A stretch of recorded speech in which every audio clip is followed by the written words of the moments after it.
Хидросистемот е во катастрофална состојба, земјоделците се недисциплинирани, водостопанствата во подсистемите, како Светониколскиот, се некоординирани. Велат во водостопанство Брегалница, па затоа водата не се распределува подеднакво и од сушата страдаат големи површини. Кризата за вода во поедини атари и полиња се случува во услови кога акумулацијата калиманци на почетокот на сезоната беше близу до максималната кота и кога во регионот помогнаа обилни врнежи од дожд во 2-3 наврат. На околу месец и пол до крајот на наводнителната сезона во Калиманци преостануваат нешто повеќе од 50 милиони кубици вода, при испуст на десетина кубици во секунда.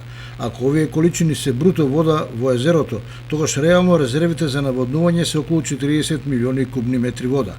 Дали тоа е доволно или не, никој не е подготвен да каже. Тоа значи дека ќе биде неизвестно дали поедини дочни култури во последната вегетативна фаза ќе останат без наводнување. Инаку дека системот, особено во делот на каналската мрежа, е во катастрофална состојба, потврдуваат зачестените дефекти кај испустни пумпи и други објекти кои, ако не се превземат соодветни мерки, може да предизвикаат поголеми земјоделски катастрофи. Впрочем, водостопанство Брегалница речиси го изгуби функционално левиот магистрален канал за наводнување, на кој му е потребна темелна реконструкција. Како тргнало, за некоја година водата од Калиманци воопшто нема да стигнува до Овчеполието, заради кое практично е изграден хидромелиоративниот систем.